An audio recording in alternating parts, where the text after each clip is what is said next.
Okay friends, तो आज हम स्टार्ट कर रहे हैं एक न्यू चैप्टर और उसका नाम है एनिमल किंगडम। ठीक है,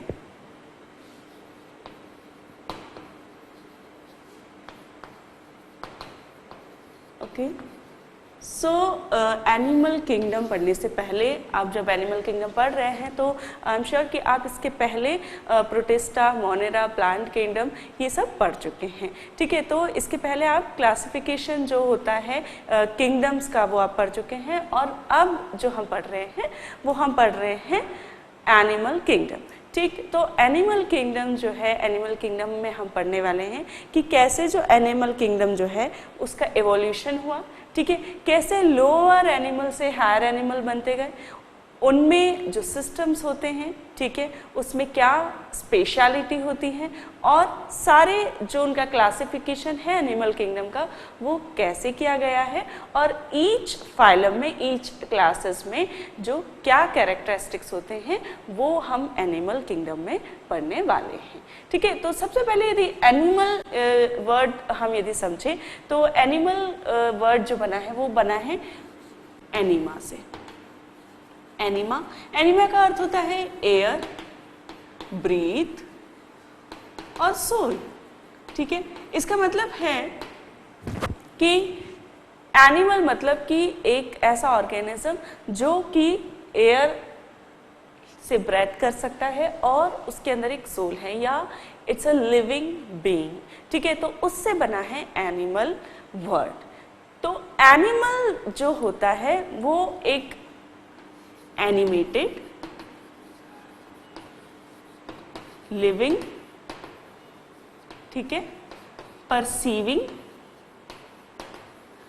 reacting, being with, ingesting, digesting, with determined growth,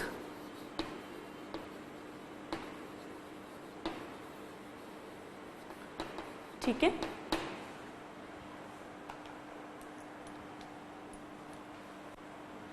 and remarkable characteristics। ठीक है, तो ये जो डेफिनेशन है ये एक एनिमल को, एक मेंबर को एनिमल किंगडम के डिफाइन करती है। क्या कि वो एक एनिमेटेड है। ठीक है, वो एक एनिमेटेड है जिसमें कि जो कि सोल है, जो कि ब्रीदिंग करता है, लिविंग है। ठीक है, वो उसमें एक लाइफ है, वो परसीव कर सकता है कि जो अपने आसपास की एनवायरनमेंट की इंफॉर्मेशन है वो उसे पहचान सकता है, वो उसे महसूस कर सकता है, वो उसे परसीव कर सकता है और उसे वो परसीव करके क्या कर सकता है, उसके लिए रिएक्ट कर सकता है। ठीक है, he can perceive and then it can react. Being with, ingesting and digesting. ठीक है, उसके साथ ही वो अपने आप को फीड कर सकता है और उस फीड को वो डाइजेस्ट कर सकता है। उसकी एक डिटरमाइंड ग्रोथ है। ठीक है, हर एक एनिमल की एक डिटरमाइंड ग्रोथ होती है जहाँ तक कि वो जन्म के बाद और फिर वो बढ़ता है, उसकी तब तक एक ग्रोथ होती है, एक डिटरमाइंड ग्रोथ होती है, वहाँ तक वो बढ़ता है और उसके कुछ रिमार्केबल कैरेक्टरिस्टिक्स होते हैं। ठीक है, तो हर एक जीव के कुछ रिमार्केबल कैरेक्टरिस्टिक हैं। ठीक, और वो हम आगे पढ़ने वाले हैं। ठीक है, इतनी डाइवर्सिटी होते हुए भी, ठीक है, सारे एनिमल किंगडम में इतनी डाइवर्सिटी होने के बाद भी कुछ फीचर्स जो हैं सिमिलर हैं। ठीक है, और उन फीचर्स को जो है हम आगे जाके पढ़ेंगे कि भाई जो एकदम ब्रॉड पे यदि हम देखें, ब्रॉड लेवल पे, तो कुछ फीचर्स हमें दिखेंगे कि सारे एनिमल किंगडम के मोस्ट ऑफ द एनिमल्स जो है, मोस्ट ऑफ द ऑर्गेनिजम्स जो हैं वो फीचर्स वो शेयर करते हैं। ठीक है, अच्छा, इसके पहले यदि हम इवोल्यूशन यदि देखें तो जो सारे साइंटिस्ट हैं उनका मानना ये है कि जो एनिमल्स थे उनका इवोल्यूशन कैसे हुआ, तो उनका मानना ये है कि जो एनिमल्स थे उनका इवोल्यूशन ऐसे हुआ कि जो एक मल्टी सेल्यूलर ऑर्गेनिज्म था, जब उसने अपने आप को किसी और ऑर्गेनिज्म को फीड किया, ठीक है, जब उसने किसी और ऑर्गेनिज्म को इंजेस्ट किया और उसने क्या किया, रिसोर्सेज पैदा किए, ठीक है, उसने इवॉल्व किए रिसोर्सेज, एक्सप्लोर किए रिसोर्सेज की और क्या संभावनाएं हो सकती है, और तब जो एनिमल किंगडम था उसका क्या हुआ, एनिमल किंगडम का उद्भव हुआ, एनिमल किंगडम का इवोल्यूशन हुआ, ठीक है। और उस जीव के बाद जिसने इंजेस्ट किया था अपने आप, उसने जिसने अपने आप को, जो दूसरे ऑर्गेनिज्म को उसने इंजेस्ट किया था, खाया था, और उसके बाद से उसने बहुत सारी संभावनाएं तलाशी और उसके बाद जो है इवॉल्व होता गया उस ऑर्गेनिज्म में, ठीक है, उस मल्टी सेल्यूलर ऑर्गेनिज्म में धीरे धीरे बहुत सारे चेंजेस आए और फिर वो एनिमल किंगडम में इवोल्यूशन हुआ और एनिमल बना, ठीक है। सबका एक मानना है, सबका एक मत है कि जो एनिमल किंगडम है वो किससे उद्भव हुआ है, वो हुआ है एक मल्टी सेल्यूलर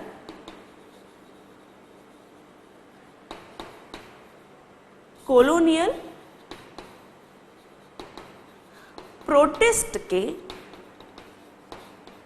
से हुआ है, ठीक है, एक प्रोटिस्ट से, ठीक है, जो आपने पढ़ा है कि प्रोटिस्टा होता है, मोनेरा होता है, ये जो हमने पहले किंगडम पढ़े, तो सभी साइंटिस्ट का एक मत है कि जो मल्टी सेल्यूलर कॉलोनियल प्रोटिस्ट थे, ठीक है, वो प्रोटिस्ट जो कि मल्टी सेल्यूलर थे, उनमें उनकी सेल में स्पेशलाइजेशन के कारण, ठीक है, उनकी सेल्स में कुछ स्पेशलाइज हुआ, ठीक है, स्पेशलाइजेशन ऑफ सेल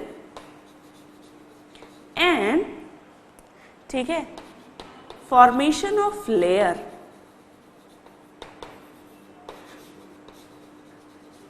उन्होंने क्या कहा कि ये जो मल्टी सेल्यूलर कॉलोनियल प्रोटिस्ट थे, इनकी सेल्स में स्पेशलाइजेशन हुआ, ठीक है। पहले क्या हुआ कि सारी सेल एक ही प्रकार की थी, लेकिन धीरे धीरे सेल्स में स्पेशलाइजेशन हुआ, कुछ सेल अलग प्रकार की हुई, कुछ सेल अलग प्रकार की हुई, और उसके बाद उन सेल्स ने क्या किया, उन सेल्स ने लेयर फॉर्म की और इस प्रकार एनिमल किंगडम का उद्भव हुआ।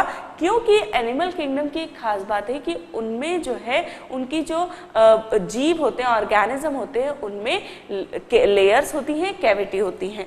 यदि हम चित्र में समझना चाहें तो कैसे होगा वो, ठीक है।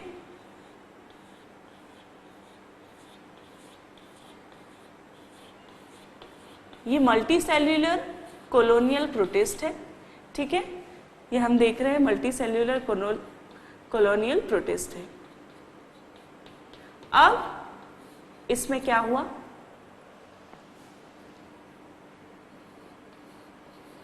इसकी जो सेल्स थी उनमें स्पेशलाइजेशन हुआ,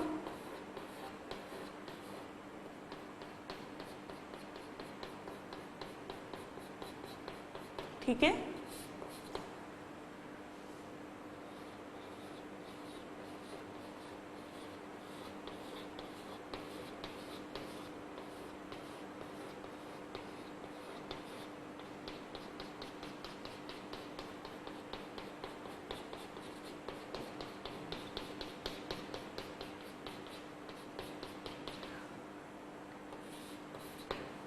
फिर गैस्ट्रुला लाइक फोल्डिंग हुई उसकी सेल्स की, ठीक है, कैसे, इस प्रकार,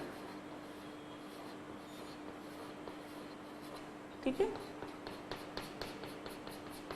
आप देख रहे हैं ये फोल्डिंग हो रही है,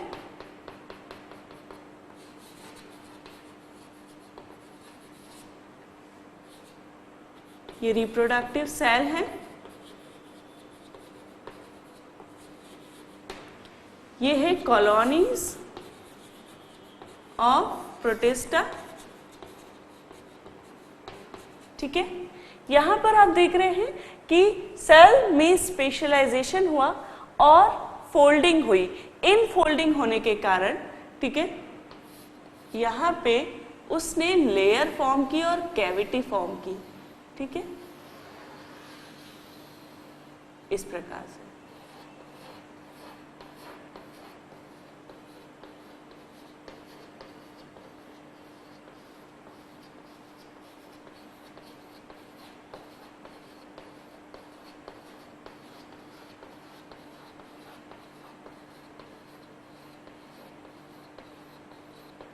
ठीक है,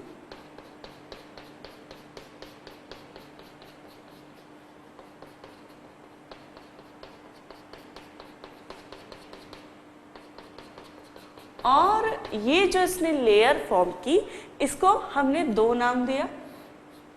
एक जो बाहर की थी उसे हमने एक्टोडर्म नाम दिया, एक जो अंदर की थी उसे हमने एंडोडर्म नाम दिया। ठीक है, और ये जो कैविटी थी इसे सीलोम नाम दिया हमने। ठीक है, तो इस प्रकार से ये जो प्रोटिस्ट थे, ऐसा माना गया, ऐसी हाइपोथेसिस उन्होंने बताई कि प्री कैम्ब्रियन एरा में, ठीक है, प्री कैम्ब्रियन सी में रहने वाले जो प्रोटिस्ट थे, कॉलोनियल प्रोटिस्ट थे, और ये उन्होंने बात बताई है अराउंड 700 मिलियन ईयर्स एगो, इतने सालों पहले ये जो जीव थे, ये जो प्रोटिस्ट थे, इनमें इवोल्यूशन हुआ, इसमें बदलाव हुआ। और बदलाव कैसे हुआ? इनके एनवायरनमेंट के हिसाब से, ठीक है, इनकी फीडिंग के अकॉर्डिंग, ठीक, तो उसके हिसाब से उनके एडेप्टेशन के कारण इनमें कुछ चेंजेस हुए। और इस चेंजेस की बदौलत इन्होंने क्या किया, इन्होंने दो लेयर बनाई इनकी रिप्रोडक्टिव सेल्स ने, और वो लेयर कहलाई एक्टोडर्म और एंडोडर्म। ठीक है, और वहाँ से जो है एनिमल किंगडम का उद्भव हुआ। वहाँ से एनिमल्स जो थे, सिंपल, एकदम सिंपल काइंड ऑफ एनिमल जो थे, एकदम लोअर एनिमल जो थे, वहाँ से वो उद्भव हुए। और फिर धीरे धीरे, और ये भी कहना है कि सारे एनिमल्स, जो एनिमल किंगडम के सारे एनिमल्स हैं, उनका ये जो एंसेस्टर है वो एक ही है। ठीक है, तो this is ancestor of all the animals of animal kingdom. ठीक है, तो इस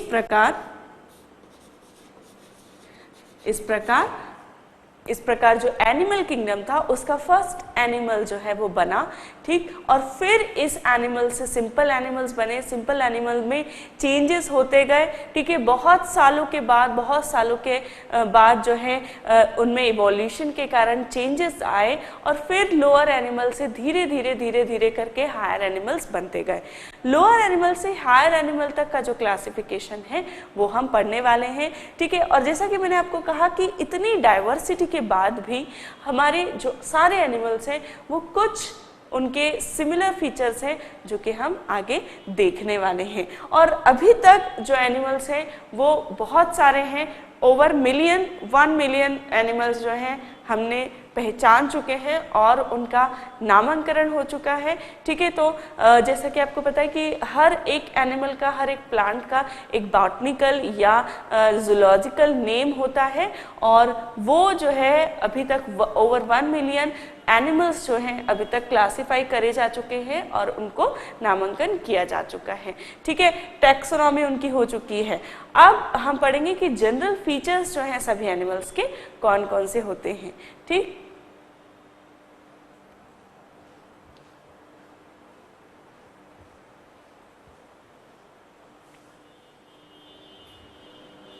ओके फ्रेंड्स, तो अब हम देख रहे हैं एनिमल किंगडम में जनरल फीचर्स। ठीक है, जैसा कि मैंने आपको बताया कि इतनी डाइवर्सिटी होने के बाद भी जो एनिमल्स हैं वो कुछ फीचर्स शेयर करते हैं। अब ये फीचर्स जो हैं, these are based on arrangement of cells. ठीक है, अरेंजमेंट ऑफ सेल्स और symmetry, body symmetry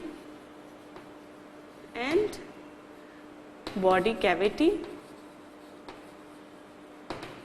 organ systems। ठीक है, कुछ सिमिलैरिटी है इसमें और कुछ डिससिमिलैरिटी। ठीक है, तो कुछ एक पर्टिकुलर क्लास में सभी में सिमिलर जो है फीचर्स हमें दिखते हैं और कुछ क्लासेस में जो है, अब आप सोचिए कि कॉर्डेटा जो क्लास है, आगे जैसे हम क्लासिफिकेशन पढ़ेंगे तो उसमें से जो हायर जो लेवल के ऑर्गेनिजम्स होते हैं वो कॉर्डेट्स होते हैं। ठीक है, जिसमें नोटोकॉर्ड्स मिलती हैं। तो कॉर्डेट्स जो है यदि हम देखें तो एक कॉर्डेट जो है कुछ फीचर्स जो हैं जो इतने सारे एनिमल्स जो कि कॉर्डेटा ग्रुप में आते हैं सभी में सिमिलर होते हैं। ठीक है, तो ये मैं कहना चाह रही हूँ कि ऑल्दो यदि हम देखें कि जो ह्यूमन है, ठीक है, जो व्हेल्स है, ठीक है, लिजार्ड है, ठीक, रेप्टाइल्स है, एवियंस है, बर्ड्स हैं, they are all different in look. ठीक है, यदि हम उन्हें देखेंगे तो वो बिल्कुल अलग दिखते हैं, लेकिन जब हम उनकी बायोलॉजिकल स्टडीज करते हैं तो उनके बहुत सारे जो फीचर्स हैं वो सिमिलर होते हैं। ठीक है, तो यही है यूनिटी इन डाइवर्सिटी। ठीक है, तो डाइवर्सिटी भी हम देखेंगे और यूनिटी भी देखेंगे। तो अरेंजमेंट ऑफ सेल्स, तो सबसे पहले जब हम देखते हैं तो जो सेल का अरेंजमेंट होता है वो प्रोग्रेसिवली इंक्रीजिंग कॉम्प्लेक्सिटी होती है। ठीक है, उनका एक जो अरेंजमेंट होता है फंक्शनल अरेंजमेंट, ठीक है, वो प्रॉपरली अरेंज होती हैं और वो जैसे जैसे हम हायर एनिमल्स में जाते हैं तो जो सेल्स का अरेंजमेंट है वो कॉम्प्लेक्स होता जाता है और उसमें प्रोग्रेस होते होते कॉम्प्लेक्सिटी बढ़ती जाती है। ठीक है, तो सबसे पहले यदि हम स्कीम ऑफ अरेंजमेंट देखें या ऑर्गेनाइजेशन, कैसे ऑर्गेनाइज रहती हैं सेल्स इन एनिमल्स, तो स्कीम ऑफ ऑर्गेनाइजेशन। तो सबसे पहले हम देखते हैं कि सेल्स क्या फॉर्म करती हैं। सेल्स फॉर्म करती हैं टिश्यूज।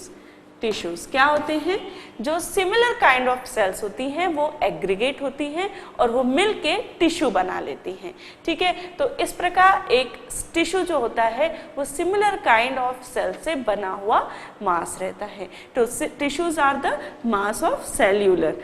ठीक है, तो मल्टी सेल्यूलर मास रहता है जिसमें बहुत सारी सेल्स होती हैं और सिमिलर टाइप सेल्स रहती है जो एग्रीगेट होकर टिश्यू बना लेती हैं।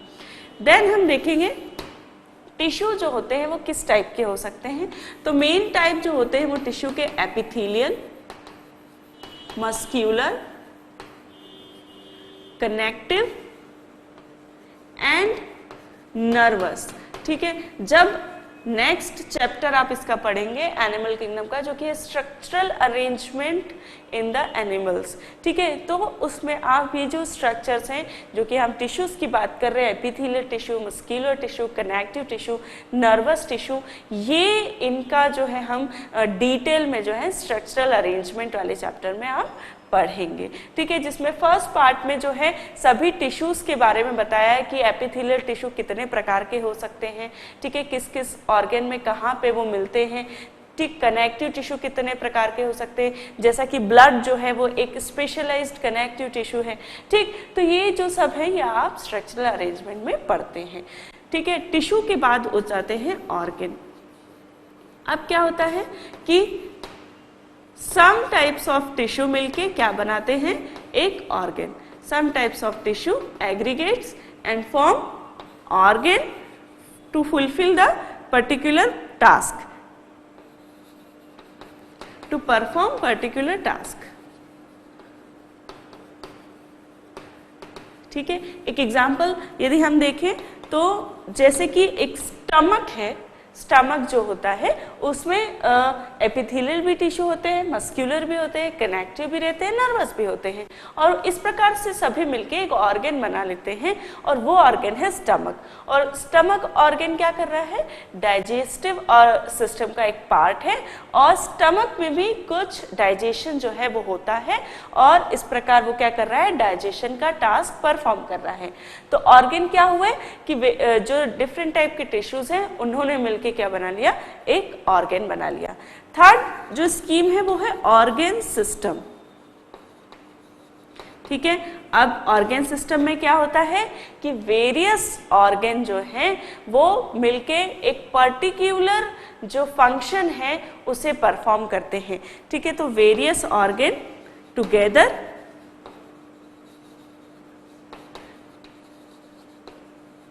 कोऑर्डिनेट, ठीक है, coordinate to perform some function. जैसे कि यदि हम देखें तो डाइजेस्टिव सिस्टम जो है उसमें कौन कौन से ऑर्गन्स होते हैं, ठीक है। यदि माउथ से स्टार्ट करें तो माउथ, ओरल कैविटी, ठीक है, देन ईसोफेगस, देन स्टमक, ठीक है, then pancreas, duodenum, intestine, large and small intestine, ठीक है, देन रेक्टम। इस प्रकार ये जो सारे ऑर्गन्स हैं ये क्या कर रहे हैं, ये डाइजेशन का फंक्शन परफॉर्म कर रहे हैं। और इस प्रकार ऑर्गन सिस्टम जो रहता है वो वेरियस ऑर्गन से मिलकर एक सिस्टम बनता है जो कि एक पर्टिकुलर फंक्शन को परफॉर्म करता है। सभी ऑर्गन सिस्टम्स मिलके और क्या बनाते हैं, system together form organism and perform function for life, ठीक है। तो जीने के लिए एक ऑर्गेनिज्म के जीने के लिए जितने भी फंक्शन होने चाहिए, जैसे कि एक ऑर्गेनिज्म को ऑक्सीजन यदि चाहिए तो ऑक्सीजन ब्रीदिंग के लिए उसके पर्टिकुलर ऑर्गन सिस्टम होना चाहिए, ठीक है। डाइजेशन के लिए पर्टिकुलर ऑर्गन सिस्टम होता है। इस प्रकार जो सारे सिस्टम मिलके एक ऑर्गेनिज्म बनाते हैं और उस ऑर्गेनिज्म में वो सारे फंक्शन परफॉर्म करते हैं जिससे कि वो जीवित रह सकता है, ठीक है। तो ये हमने देखी स्कीम ऑफ ऑर्गेनाइजेशन कि किस तरह सेल्स जो है वो ऑर्गेनाइज रहती हैं, ठीक। तो जब आप लोअर लेवल के एनिमल देखते हैं तो उनमें आपको ऑर्गन सिस्टम नहीं मिलता या सिस्टम्स जो है वो नहीं दिखते। बहुत ही प्रीवियस लेवल पर, प्रिमिटिव लेवल पे उनके ये सारे फंक्शन परफॉर्म किए जाते हैं। ऑल दो उनमें फंक्शंस जो हैं वो सारे होते हैं, जैसे कि ब्रीदिंग, डाइजेशन, ठीक। तो ये फंक्शंस जो है उनमें सारे परफॉर्म किए जाते हैं, लेकिन जो स्कीम ऑफ ऑर्गेनाइजेशन है वो काफ़ी लोअर टाइप की होती है, लेस कॉम्प्लेक्स होती है। तो ये हमने देखा स्कीम ऑफ ऑर्गेनाइजेशन। अब हम देखेंगे लेवल ऑफ ऑर्गेनाइजेशन। जैसा कि मैं बात कर रही हूँ कि जो लोअर एनिमल्स होते हैं उनमें जो लेवल ऑफ ऑर्गेनाइजेशन रहता है वो बहुत लो लेवल का होता है, जबकि हायर एनिमल्स में जो ऑर्गेनाइजेशन रहता है काफ़ी कॉम्प्लेक्स रहता है, काफ़ी जो है डेवलप्ड रहता है, ठीक है। तो यहाँ पढ़ते हैं हम लेवल ऑफ ऑर्गेनाइजेशन।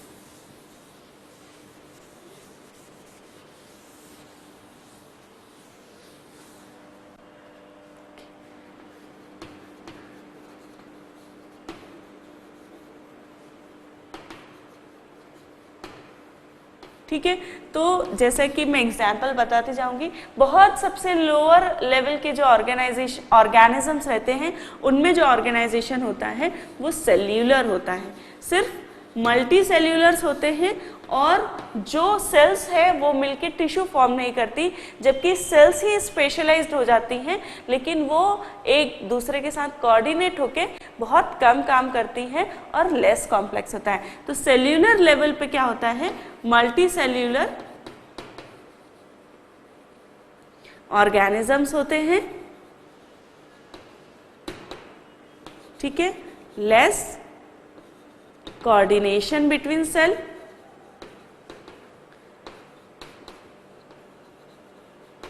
ठीक है। इसका एक एग्जाम्पल है स्पॉन्जेस। पॉरीफेरा ग्रुप जो होता है, पॉरीफेरा फाइलम, उसमें जो स्पॉन्जेस आते हैं, ठीक है, स्पॉन्जेस जो है एकदम मल्टी सेल्यूलर, बहुत ही लोअर लेवल का ऑर्गेनाइज्ड रहती है, उसमें सेल्स मल्टी सेल्यूलर होती हैं लेकिन टिश्यूज फॉर्म नहीं होते, कोई ऑर्गन सिस्टम नहीं होता, ठीक। तो इस प्रकार सेल्यूलर लेवल का जो ऑर्गेनाइजेशन है वो किस में मिलता है, स्पॉन्जेस में मिलता है। दूसरे लेवल का जो ऑर्गेनाइजेशन है वो है टिश्यू लेवल का। ये जो टिश्यू लेवल का ऑर्गेनाइजेशन होता है ये मिलता है सीलेंट्रेट्स जैसे कि हाइड्रा, और इनमें क्या होता है कि इसमें जो है दो लेयर टिश्यू जो होती, सेल्स जो है एग्रीगेट होके टिश्यू बनाती हैं और दो लेयर फॉर्म करती हैं, बट नो ऑर्गन फॉर्मेशन, ठीक है, कोई ऑर्गेन स्पेसिफिक ऑर्गेन फॉर्मेशन इसमें नहीं होता। ये जो स्पेसिफिक टाइप के टिश्यूज रहते हैं वो ही जो है फंक्शंस करते हैं, स्पेसिफिक टाइप ऑफ फंक्शन वही परफॉर्म करते हैं, ठीक। तो टिश्यू लेवल का ऑर्गेनाइजेशन किस में मिला? सिलेंट्रेट्स में, जिसमें कि स्पेशलाइज्ड जो सेल्स रहती है वो टिश्यू फॉर्म कर लेती हैं। जो थर्ड लेवल का ऑर्गेनाइजेशन है ऑर्गेन सिस्टम, ठीक है, स्पॉन्जेस और हाइड्रा या कहें पॉरीफेरा और सिलेंट्रेट्स को छोड़ दें तो बाकी सभी जो ऑर्गेनिजम्स रहते हैं उनमें ऑर्गेन सिस्टम्स होते हैं। ऑर्गेन सिस्टम लेवल का जो है मिलता है, ऑर्गेन सिस्टम लेवल का ऑर्गेनाइजेशन मिलता है, सभी में ऑर्गेन्स होते हैं, ठीक है। ये हो सकता है कि जो लोअर लेवल के ऑर्गेनिज्म हो उनमें प्रिमिटिव टाइप ऑफ स्ट्रक्चर हो लेकिन ऑर्गेन सिस्टम्स होते हैं। जैसे कि यदि एनालिड्स देखें जिसका कि एक एग्जांपल है अर्थवर्म, तो अर्थवर्म जो होता है उसमें भी सारे सिस्टम्स होते हैं, ठीक है। या कॉकरोच देखें जो कि ऑर्थोपोडा का है तो उसमें भी सारे सिस्टम होते हैं, नर्वस, डाइजेस्टिव, ठीक है, सर्कुलेशन, सभी जो है सभी ऑर्गेनिजम्स में पॉरीफेरा और सिलेंट्रेट्स इनको छोड़ दें तो बाकी सभी में ऑर्गेन सिस्टम लेवल का ऑर्गेनाइजेशन मिलता है। तो this is level of organization. अब हम देखेंगे सिमेट्री, ठीक है, लेवल ऑफ ऑर्गेनाइजेशन देखा, अब हम देखेंगे सिमेट्री।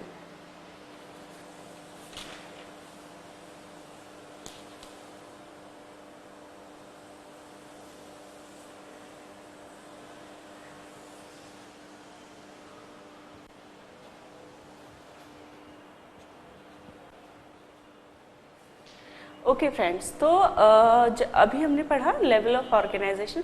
जैसा कि हम पढ़ रहे हैं कि भाई जनरल फीचर्स क्या है एनिमल के, ठीक है, इतनी डाइवर्सिटी होने के बाद भी कुछ जो हैं वो बहुत सारे एनिमल्स एक सिमिलर कैरेक्टरिस्टिक को शेयर करते हैं।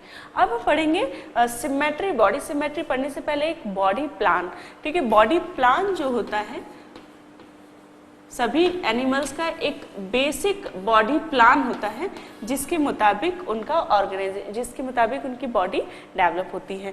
तो ये जो बेसिक प्लान है ये 3 प्रकार के होते हैं, ठीक है।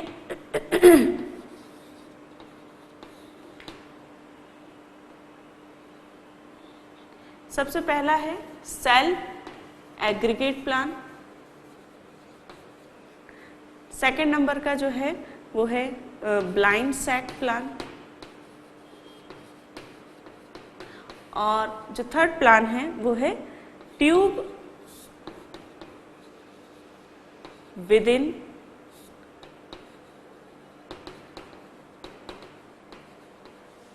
ट्यूब प्लान, ठीक है। तो ये क्या है ये हम पढ़ते हैं। सबसे पहला जो है वो cell aggregate plan. Cell aggregate plan में जो है वो क्या होता है कि जो ऑर्गेनिज्म होता है ये स्पॉन्जेस में होता है, और स्पॉन्जेस में जो है क्या होता है कि जैसे कि हम ऑलरेडी पढ़ चुके हैं सबसे लोअर लेवल का ऑर्गेनाइजेशन जो है वो स्पॉन्जेस में होता है, और इसमें क्या होता है सिर्फ मल्टी सेल्स रहती हैं, टिश्यूज नहीं फॉर्म करती। तो सेल एग्रीगेट प्लान में क्या है कि सेल एग्रीगेट रहती हैं, जो सेल डिफरेंशिएशन होता है, ठीक है, सेल एग्रीगेशन होता है, special kind of cell aggregate होती हैं। उसके बाद जो है सेल डिफरेंशिएशन जो होता है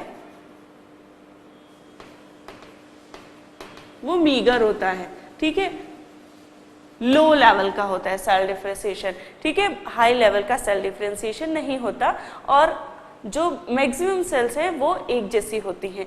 अच्छा, ये यहाँ पे पहले मैं आपको बता दूं कि जो एनिमल किंगडम की जो सेल होती हैं या एनिमल्स की जो सेल्स होती हैं वो कैसी होती है,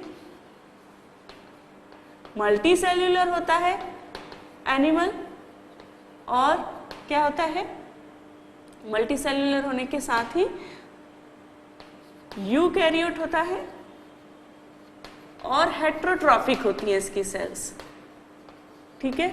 मतलब कि इसके पहले के जो हमने पढ़े हैं मोनेरा और प्रोटिस्ट, उसमें क्या होता है कि जो यूजुअली वो प्रोकैरियोट होते हैं या यूनिसेल्यूलर होते हैं, ठीक है, और जबकि जब इवॉल्व हो रहा वहाँ से इवोल्यूशन हुआ एनिमल्स का एनिमल किंगडम के ऑर्गेनिज्म का, सबसे लोअर लेवल वाले ऑर्गेनिज्म का, तो क्या हुआ कि वो जो उसकी सेल थी वो यूकैरियोट थी। यूकैरियोट और प्रोकैरियोट आप पढ़ चुके हैं कि प्रोकैरियोट जो होता है वो प्रिमिटिव टाइप ऑफ न्यूक्लियस होता है, जबकि यूकैरियोट जो होता है वो उसमें थोड़ा सा कॉम्प्लेक्स स्ट्रक्चर होता है। तो multicellular, eukaryotic and heterotrophic. Heterotrophic मतलब कि जो सेल्स हैं वो अलग अलग प्रकार की हो सकती हैं, ठीक है, और इसीलिए उसे हेटेरोट्रॉफिक कहा गया है। यहाँ पर ये जो अलग अलग प्रकार की सेल हैं, मतलब कि जो सेल डिफरेंशिएशन है वो लो लेवल का होता है, वो इतना कॉम्प्लेक्स नहीं होता। तो स्पॉन्जेस में सेल एग्रीगेट बॉडी प्लान होता है। ब्लाइंड सैक प्लान जो होता है वो सिलेंट्रेट्स और फ्लैट वर्म में होता है। इसमें क्या होता है कि जो बॉडी है वो एक सैक लाइक बॉडी होती है, ठीक है, one opening for ingestion and excretion, ठीक है, ठीक है, एक्सक्रीशन के लिए, या कहें कि जो फीसेस है उसके रिमूवल के लिए भी एक ही ओपनिंग यूज की जाती है, इंजेशन और फीकल रिमूवल के लिए भी, ठीक है, एक्सक्रीशन कहना सही नहीं होगा, फीकल रिमूवल के लिए भी जो वेस्ट मटेरियल है डाइजेशन के बाद उसको रिमूव करने के लिए भी एक ही ओपनिंग यूज की जाती है, जो कि इंजेशन के लिए यूज की जाती है। तो अदर एंड जो होता है वो एबोरल एंड कहलाता है। एक and, one and is called oral and, जहां से कि इंजेशन होता है और रिमूवल होता है। दूसरा एंड जो होता है उसका opposite and, that is called aboral end, ठीक है, और यहाँ पे कोई ओपनिंग नहीं होती, उसे एबोरल एंड कहा जाता है, ठीक है। तो blind sac plan coelenterates and flatworms में होता है, सैक लाइक बॉडी होती है और एक ही ओपनिंग होती है इंजेशन के लिए और फीकल रिमूवल के लिए, जबकि जो वन एंड है वो ओरल एंड कहलाता है, जो अपोजिट एंड है वो एबोरल एंड कहलाता है। Tube with in tube plant में क्या होता है कि दो कैविटी होती है बॉडी में। अच्छा, सिलेंट्रेट्स, फ्लैटवर्म और स्पॉन्जेस, इनको यदि छोड़ दिया जाए तो बाकी जो एनिमल्स होते हैं उनमें यही प्लान होता है, यही बॉडी प्लान होता है। टू कैविटीज होती है बॉडी में, ट्यूब विद इन ट्यूब इसीलिए कहा है कि भाई एक ट्यूब के अंदर एक और ट्यूब है, मतलब कि दो जो है इसमें क्या होता है, टू कैविटीज होती है बॉडी में। आगे जाके हम जो है बॉडी कैविटी जो है डिटेल में पढ़ेंगे, ये अभी सिर्फ प्लान में बता रही हूँ आपको कि जो कैविटीज होती हैं, दो कैविटीज होती हैं, और इसके कारण जो एक कैविटी है, one cavity work as digestive tract, ठीक है। जो अदर कैविटी है वहां पे क्या होता है, फ्लूइड फील्ड हो सकती है और forms protective covering of body, ठीक है। तो जैसे कि देखा जाए तो क्या होता है कि एक cavity is a work as a digestive tract, ठीक है। ट्यूब एक अंदर जो कैविटी बनी है वहाँ पे फूड जो है डाइजेस्टिव ट्रैक्ट में जा रहा है, और वो कैविटी जो है सिर्फ एक डाइजेस्टिव ट्रैक्ट की तरह काम कर रही है। एक बाहर जो, इसको यदि देखा जाए तो इस प्रकार से हम बना सकते हैं, ठीक है।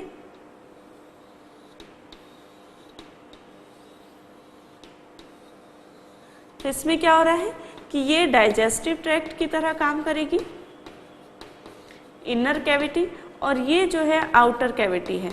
आउटर कैविटी जो है डिफरेंट एनिमल्स में डिफरेंट उसमें क्या हो सकते हैं, ऑर्गन सिस्टम हो सकते हैं, डिफरेंट उनका प्लान हो सकता है बॉडी का, लेकिन जो बेसिक प्लान है वो यही है, tube with in tube plan.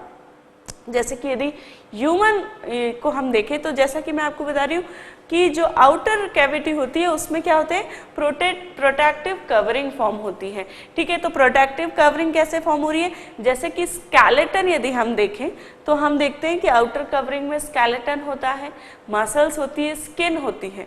तो ये क्या कर रही है, ये प्रोटेक्ट प्रोटेक्टिव कवरिंग फॉर्म कर रही है, जबकि इनर जो होते हैं वो हमारे क्या होते हैं, ऑर्गन्स होते हैं, डाइजेस्टिव ट्रैक्ट होता है, ठीक है, लंग्स होते हैं। तो इस प्रकार जो इनर कैविटी होती है वो यूजुअली डाइजेस्टिव ट्रैक्ट बनाती है, आउटर कैविटी में डिफरेंट ऑर्गन हो सकते हैं और डिफरेंट जो है प्रोटेक्टिव कवरिंग हो सकती है। तो ये हो गया अपना tube with in tube plan, जिसमें कि 2 कैविटीज होती हैं, ठीक। ओके, ये जो प्लान होता है tube with in tube plan, इसमें 2 ओपनिंग होती हैं, ठीक है। जैसा कि हमने ब्लाइंड सेक प्लान में देखा कि सिर्फ एक ही ओपनिंग है, माउथ जो ओरल एंड है वहीं से इंजेक्शन भी हो रहा है और फीकल रिमूवल भी हो रहा है, लेकिन tube with in tube plan में 2 ओपनिंग्स होती हैं, ठीक है, ओरल एंड और एनल एंड। और इसकी वजह से क्या होता है कि डाइजेशन जब हो रहा है तब इंजेक्शन भी किया जा सकता है, ठीक है। तो जो ओरल एंड अलग होने की वजह से और एनल एंड अलग होने की वजह से जो 2 टास्क हैं वो एक ही वक्त पे 2 टास्क परफॉर्म किए जा सकते हैं। तो ट्यूब विद इन ट्यूब में होती है 2 ओपनिंग्स, ठीक है। अब जो tube with in tube plan है ये 2 प्रकार का हो सकता है, ठीक है। तो ट्यूब विद इन ट्यूब 2 प्रकार का हो सकता है। फर्स्ट है प्रोटोस्टोमस और जो सेकंड है वो है डियूटेरोस्टोमस, ठीक है। तो प्रोटोस्टोमस में क्या होता है कि जो ओरल एंड होता है वो ब्लास्टोपोर से बनता है, ठीक है। तो इसमें क्या होता है, oral and derived from blastopore, और डियूटेरोस्टोमस में होता है कि जो ओरल एंड जो होता है या कहें एनल एंड जो है वो ब्लास्टोपोर से होता है, एनल एंड डिराइव्ड फ्रॉम, ये किसकी बात कर रहे हैं, जो एम्ब्रियो होता है उसमें हमने देखा कि जो स्टार्टिंग में जो है एम्ब्रियो से सारे ऑर्गन्स जो है वो डिराइव्ड होते हैं। तो उन्होंने जो एम्ब्रियो होता है, एक ब्लास्टोपोर होता है, एक उसका अपोजिट एंड होता है। तो उस एम्ब्रियो में एकदम प्रिमिटिव स्ट्रक्चर में जो ब्लास्टोपोर होता है उससे ओरल एंड जिसमें बनता है उसे हम कहते हैं प्रोटोस्टोमस, और डियूटेरोस्टोमस जिसमें एनल एंड यदि बनता है डिराइव फ्रॉम ब्लास्टोपोर तो उसे कहते हैं डियूटेरोस्टोमस। अब प्रोटो का मतलब है फर्स्ट और स्टोमस का मतलब है बॉडी, ठीक है। स्टोमस का मतलब है माउथ, सॉरी, ठीक है। तो प्रोटो का मतलब है फर्स्ट और स्टोमस का मतलब है माउथ। तो जहां पे फर्स्ट एंड से माउथ डिराइव्ड हो that will be called protostomes, और जहां पे सेकंड डियूटेरो का मतलब है सेकंड और स्टोमस का मतलब है माउथ। तो जहां पे सेकंड पोर से जहां पे माउथ डिराइव्ड हो दैट विल बी कॉल्ड डियूटेरोस्टोमस, ठीक।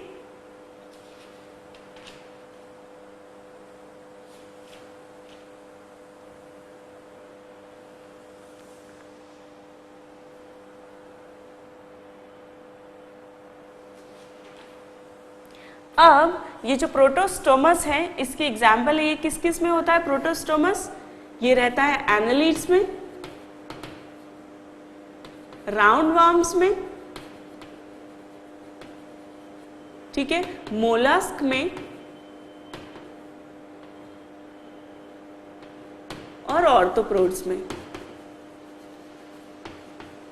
ठीक है। जब तक थोड़ा सा हम क्लासिफिकेशन में नहीं जाएंगे तब तक आपको थोड़ी सी टर्मिनोलॉजी समझने में दिक्कत आएगी, ठीक है। लेकिन जो राउंड वर्म्स हैं, एनालिड्स जो प्लैटीहेल्मिन्थीज में आते हैं राउंड वर्म, एनालिड्स जिसमें कि अर्थवर्म आता है, मोलस्क का जिसमें कि जो है अपनी स्नेल आती है, ऑर्थोप्रोड जिसमें कि इंसेक्ट्स आते हैं।